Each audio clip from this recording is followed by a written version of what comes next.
Hey, welcome to the Elle Russ Show, where we explore ways to get healthy, wealthy, and wise.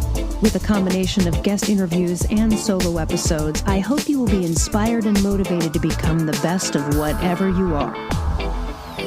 I'm Elle Russ, #1 best-selling author and subject expert with over a decade of helping thousands of people across the globe.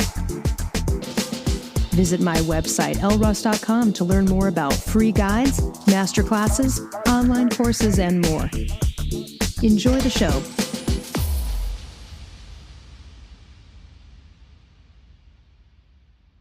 Hey everyone, welcome back. I am here with Christine Blosdale, who you are going to like very much. She is the expert authority coach, and she specializes in helping entrepreneurs, coaches, business owners develop and amplify their expert authority so they can stand out, attract opportunities, become go-to leaders in their industry. So if that's you, listen up. Or if you're in any entrepreneurial avenue in your life, this is the one for you.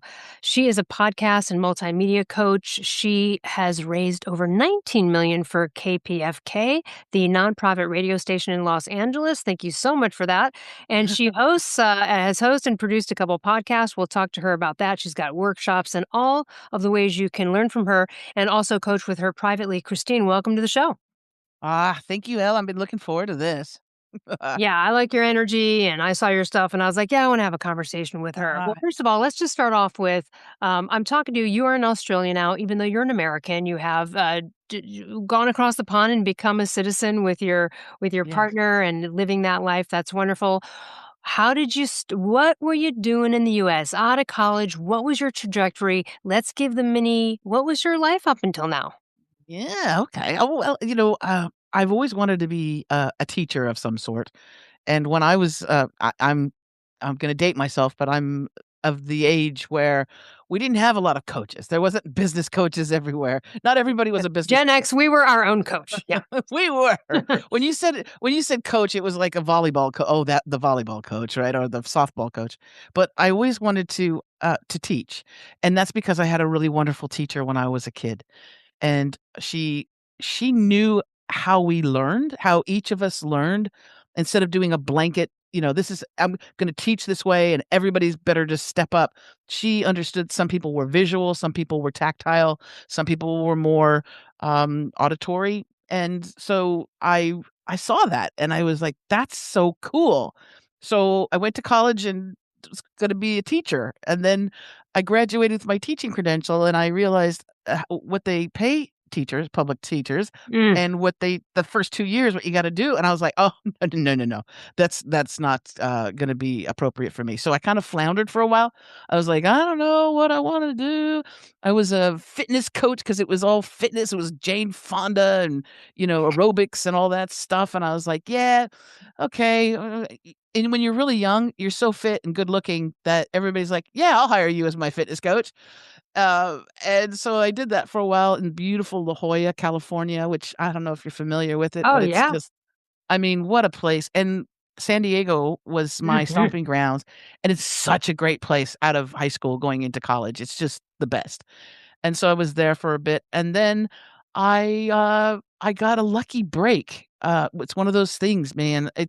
I got a lucky break. I was writing just for fun and being creative. And I came up with a character that I wrote through. It wasn't Christine Blosdale. It was this character. She was a very Hedda Hopperish, uh, campy, vampy, totally anatomically incorrect.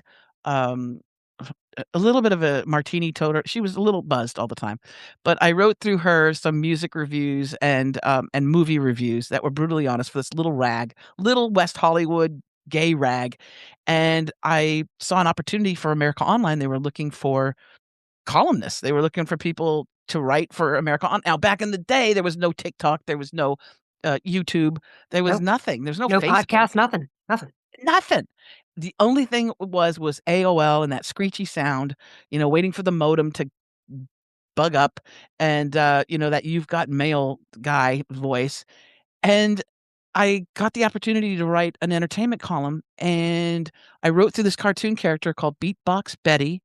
I don't know how to beatbox, so don't ask me, but, I got this great opportunity, and I was invited to premieres and I got went to press junkets and interviewed all these actors and actresses and all that stuff. And I did that for quite some time.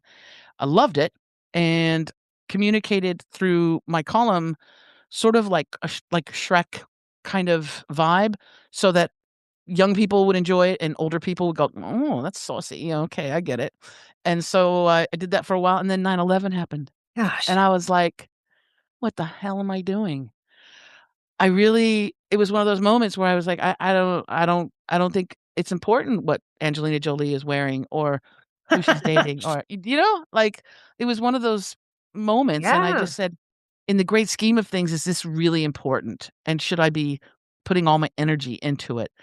And as happens in life, when you're searching for something and you're feeling that there's something more comes into your world. And if you've ever been in Southern California, there's traffic always. It doesn't matter, daytime, nighttime, and you're stuck in traffic. And so I was doing the thing where you scroll through the radio and I'm just listening, and pops up this radio station that was so unique.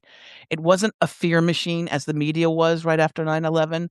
It was actually educating, me on I didn't know we had a history with the Middle East, and I didn't know we had policies where we were doing things that were like, I don't know if that's the greatest thing to do." But it was so refreshing that I got that pull. And Elle, have you ever had that pull where you're like, "I've gotta talk to that person?" It's Just the same thing compelled to. You're when I came compelled to. across you, it was your energy that I was like, "She's one of my people," right? Yeah. So that Thank you. pull I'm glad you You're noticed. welcome. You're welcome. But that pull told me to go to that radio station and to just say hi. So I drove myself to that station, parked in the parking lot, went in, and I said, "I would just like to thank everybody for the work that they're doing." I didn't expect anything. I came from gratefulness. And the guy's like, "Oh, you're not here to complain? Okay, come on in." And so I walked around and I just told everybody, "Thank you so much." And, somebody asked me, "So what do you do?" And I was embarrassed a little. I go, "I write through a cartoon character for America Online. I talk to celebrities and, I'm not doing the Lord's work like you guys." And they said, "Oh, you should, maybe you could volunteer." And I was like, "I can?" So, yeah, we can't pay you, but you could, volunteer or maybe write, do some research and things like that. And I said, "You got it." And I started doing that, and it opened up my world to a whole new thing. I was asked, somebody had left and they said, can you produce the afternoon show?" I was like, "Yeah, no problem." So I was doing that. And then, as Hollywood is, the star of the show can't go on stage or can't get in front of the camera.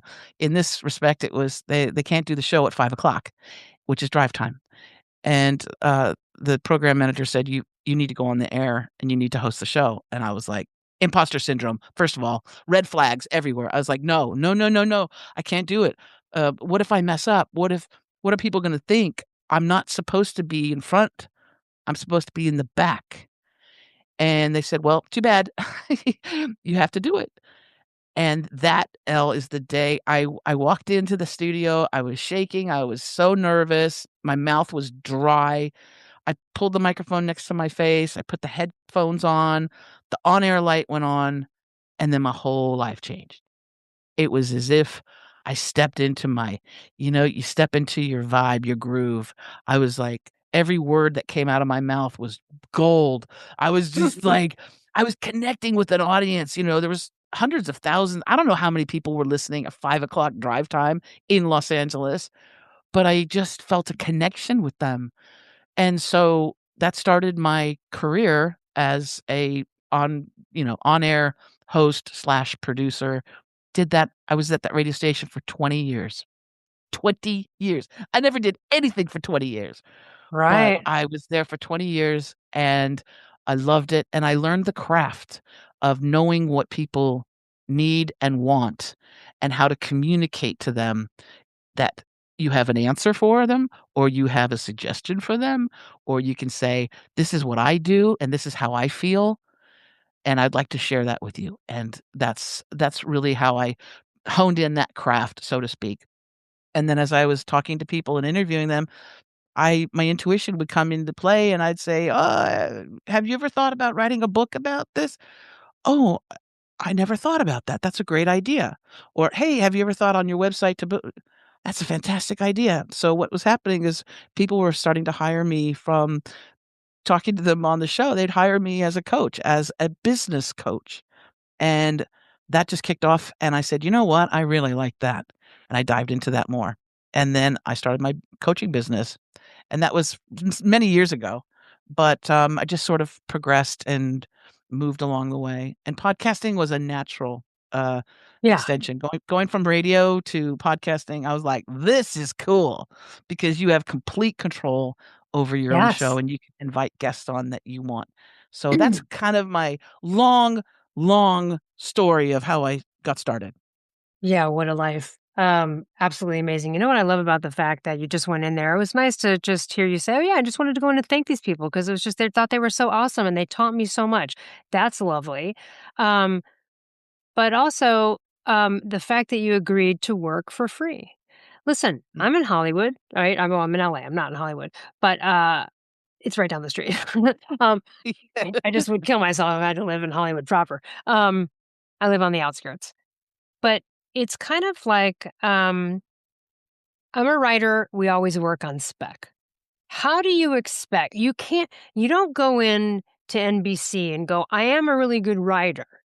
Just trust me." Right. You know, they're gonna be like, "Well, what do you got?" It's like, "Well, you need to pay me." No, if you love the thing, you're gonna do it. And I sensed that about you. You had been in something you were kinda over. They give you a little opportunity, a free thing on the side. You're thinking, "Hey, this sounds fun and cool." You did it anyway. You didn't turn it down. Man, does that lead to so many opportunities, as did with me by just writing things on spec for free. Again, if you love the thing, do it anyway because you don't know what it's Yes. gonna lead to, and I feel like that's a great example of it. I mean, granted, you did show up there, and I did too, and I think you would agree, and we all know confidence is a huge part of this game in becoming an authority expert and all that kind of stuff. But, man, how many times have you had the "never hurts to ask"? I mean, that's like the story of my life. Yeah.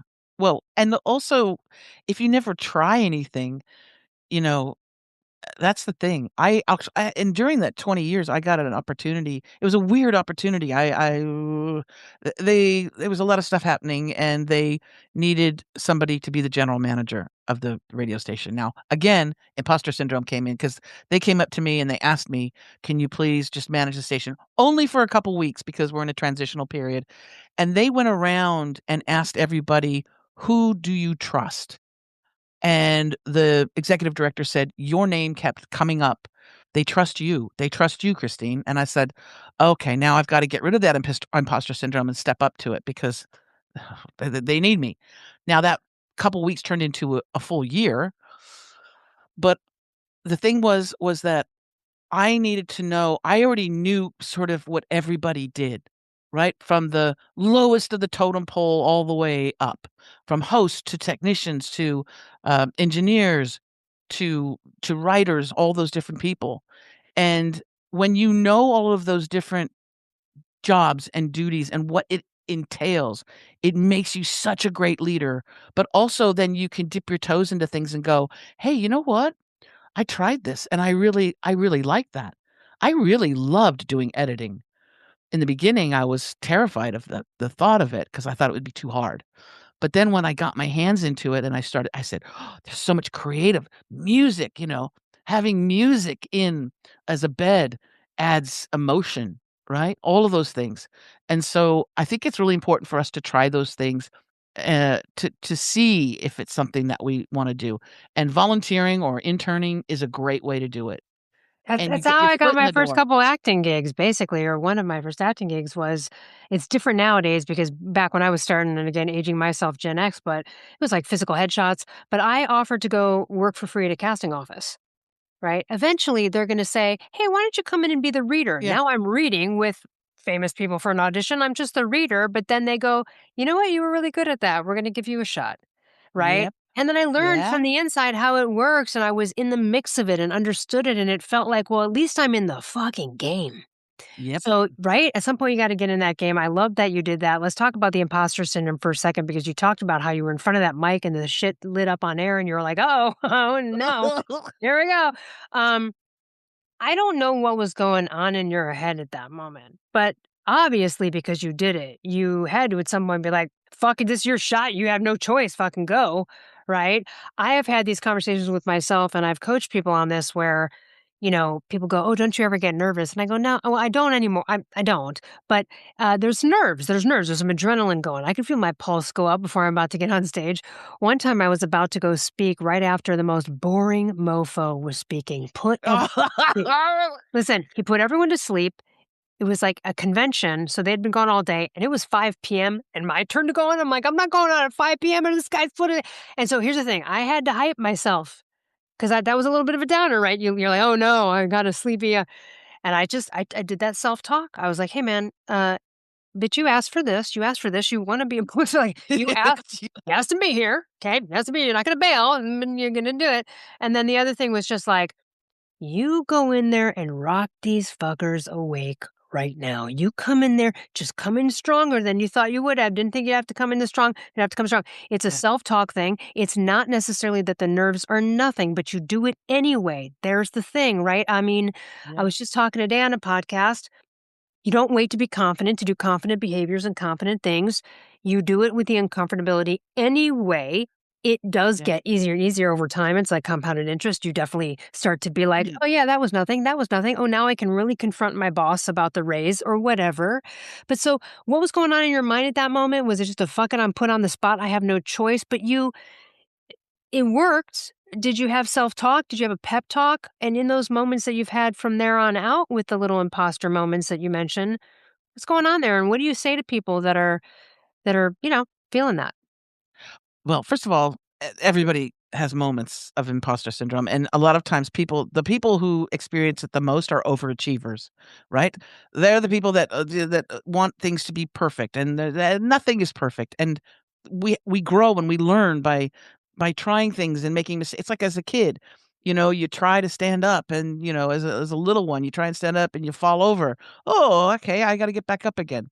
What you said though is so important, and I had that same experience where I was speaking to a group of tourist tourist-based businesses in a particular area, and so excursions and things for tourists to do when they're visiting. And the person who spoke before me was so boring, and it was all about them. I've done this and I've had this client and I had this campaign and blah, blah, blah. And it was about marketing and it was the most boring. And I could see people were starting to just nod off. And I was like, she's killing my I was like, I was like, she's killing my audience. Exactly. This bitch is killing my And then you audience. start to go down, right? Your vibe's like, "Oh, no." I was like, Suddenly how you're in what's gonna crisis. Yeah. yeah. But I did the same thing that you did. I was like, "You know what? I'm gonna rock these people's world." So the very first thing I did when I got up there is I told them, I said, "Get up." Because they were all sitting there, like, dying. I was like, "Everybody get up." And I was like, "Okay, we're gonna get some energy going here. We're gonna, like, wake you up a little bit. Does everybody know how to do the wave?" And they were like they're Australian, so they're like, "Oh, the wave? What kind of what do you mean? What I go, "The wave." So and I filmed it. I had my phone. I said, "We're gonna put this on TikTok," or whatever I said. It is "We're gonna film this." And I said, "Okay, you ready?" And then so that changed the dynamic, right? And it's again knowing your audience. But there's a certain thing that you you can either step up into a situation like that or you can fold. And another thing that they say too when you're doing public speaking at an event or a major thing like that, it's really tough to go on at 1 o'clock because that's after lunch. And usually after lunch, everybody's they're digesting their food. So whenever they place you at that 1 o'clock mark, then you gotta really turn it up a bit. Yep. And I always think physical activity or just getting the people to move a little bit, helps. So I wanted to address that. Now, with that situation when I found myself really scared and all that imposter. What happened was what kept playing in my head in the beginning before I sat down and put the headphones on was, "What are people gonna think about me?" right? And what if I mess up? Because I knew it was a big responsibility, and I was just terrified of judgment, and that's what most of us go through when we're asked to stretch, when we're asked to do something that we're not comfortable with or we've never done. We are completely terrified of judgment, and that goes back to our minds of our old, primitive brains of being kicked out of the cave. If I'm kicked out of the cave, how am I gonna survive? Because the dinosaurs are gonna eat me. So I'll assimilate and I'll pretend like I'm like everybody else and I get along with the tribe, the clan, because I'm safe in here. But what we don't realize is that there's other caves that we can take over. And maybe there's other tribal people, clans people in other caves that are our people. So we don't have to assimilate. And it's not so scary out there because when you step outside, there's not gonna be necessarily a dinosaur ready to eat your head off, right? But we feel like that, and that's when imposter syndrome come in. So I have a couple things that I do with my clients that are experiencing that. I'd be happy to share at least one of them with you if you'd like. Yes, I would, and I also just wanna touch on that whole, yeah, very primal thing to be like, Right. "Oh, oh, no," um, but doing it anyway, I guess this is okay, oh, real quick, I wanna say, one of the things that was really crazy that I saw I've seen a lot of stand-up in LA, I have a friends who are trying to do stand-up or whatever, they're doing stand-up comedy, and they're like, "Hey, come to my stand-up show," and it's a bunch of the students in the class, so, everyone's extra supportive, these are young Yeah. comedians, knows expect right? Everyone's very listen, here's the thing about that, everyone's very people will support you if you fucking try, but they will turn on you if you bail. And the experience was this. This girl got up. She started doing stand up. Okay. Very supportive audience. These are family and friends of most of these people, right? This is the best environment to try stand up. But she was bombing. Okay. No one was laughing. That's okay. But she started to get mad at the audience. Oh, She eventually no. basically said, fuck off, threw the mic down, and walked off. Now, here's the thing I know that that teacher is gonna rip her and whip her ass a new one the next day, right? But here's the thing.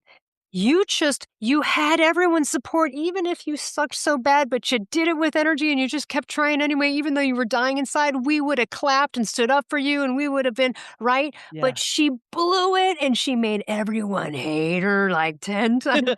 Right, it was already rough because her stand-up was bad, and that's tough, it's personal, stand-up is rough because the audience is often like, because it's just you to blame for what's coming out of your mouth. Right. But again, so it's like so I always tell people too, just on that crazy example, like, you do it anyway, you try you do your best, you don't cave, you don't bail, you can cry afterwards, whatever, but that's where the show must go on comes from, and it's universal. So, Yeah. throwing that Yes. in there.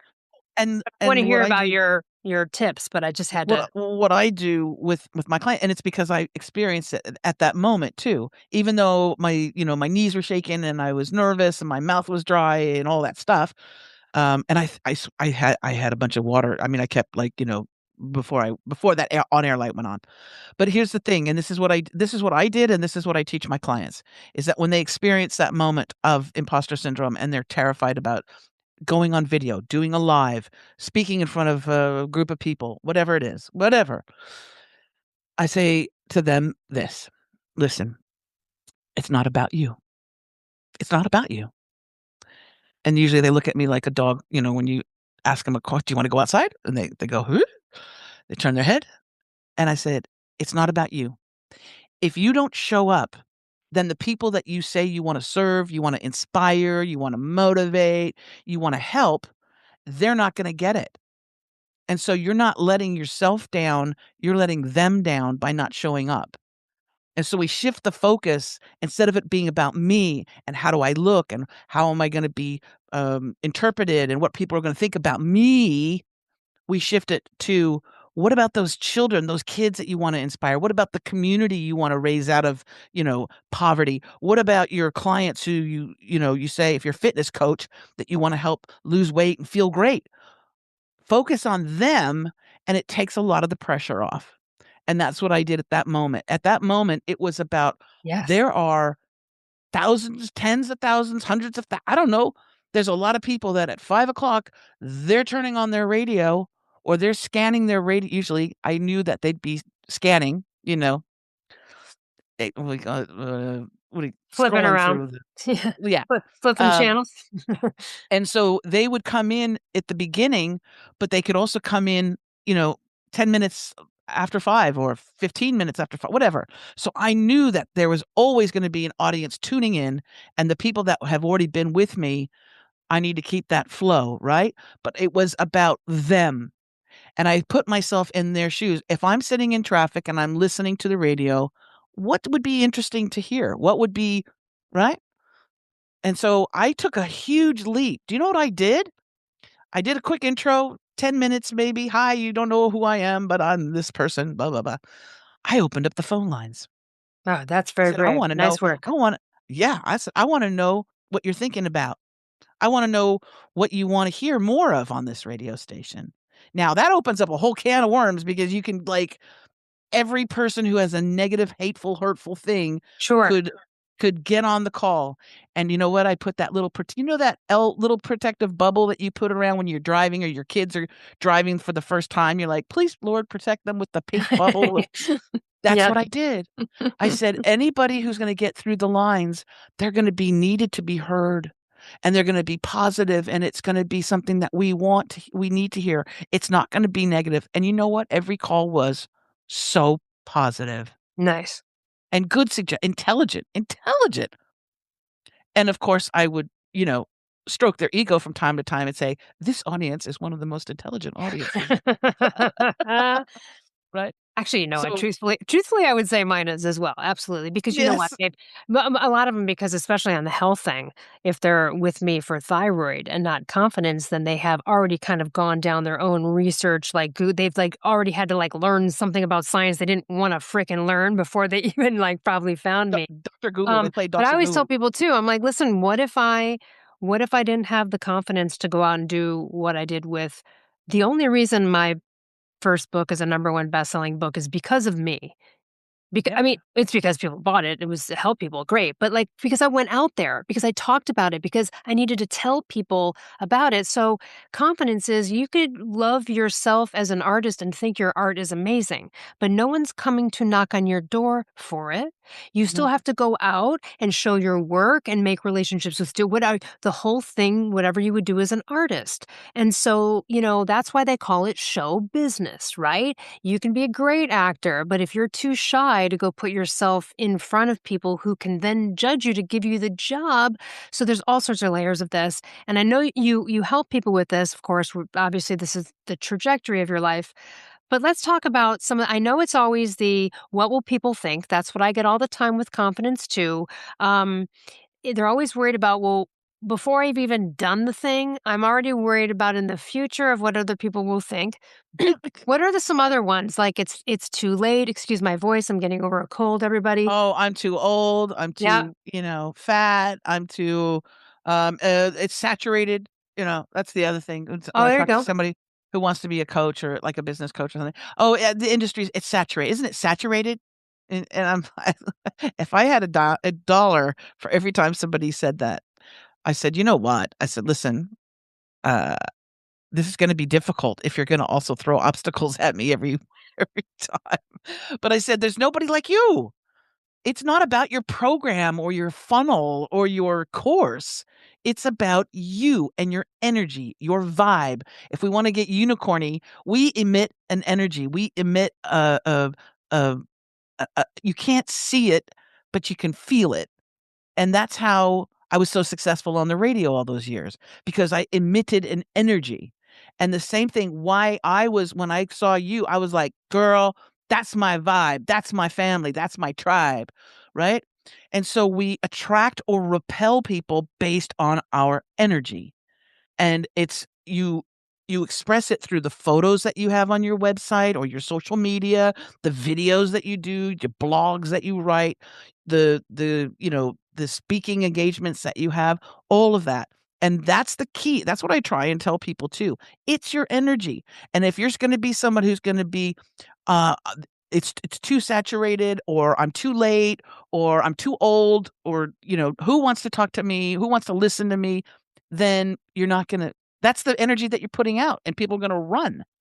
So Yeah. that's something that And we that's wanna that's in line get with clear. something I wanna talk to you about, which you talk about, that's sort of becoming in demand rather than chasing clients, Yeah. right? The chasing being desperate and being after versus just Oh, being and enjoying just exuding your expertise. So, touch on that a little bit. yeah. Okay, so we've all experienced this, Elle. It's the stink. It's called the desperation stink. It's like stinky poo poo. It smells, okay? It's desperation, and you can see it. You can hear it.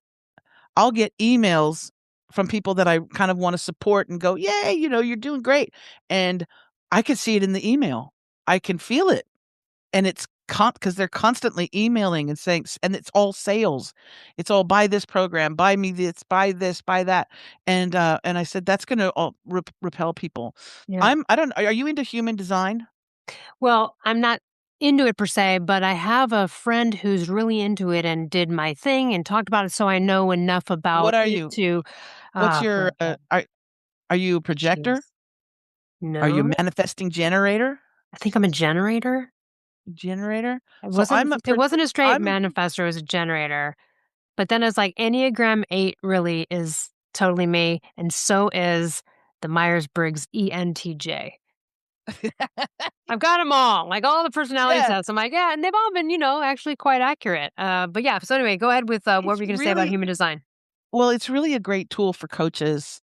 If you're a coach or if you're a parent, right? It is a really great tool to find out how your client or how your kids really operate and operate eh, in a way and relate to the world and learn and grow and succeed in their own unique way. And as a projector, right? My whole thing is that I'm supposed to wait for the invitation. In other words, I'm not supposed to mark up like go, "Hey, I'm the greatest thing, I'm awesome, buy my program, sign up with my thing." That's not my jam. That's not what is my success point. My success point is to stay in my genius and do genius things, right? And to, yes, show up. Of course, take action. You gotta show up. Be a guest on podcasts, write the books, promote whatever you're doing, but not in this desperation thing of, "Please, please, please be my client."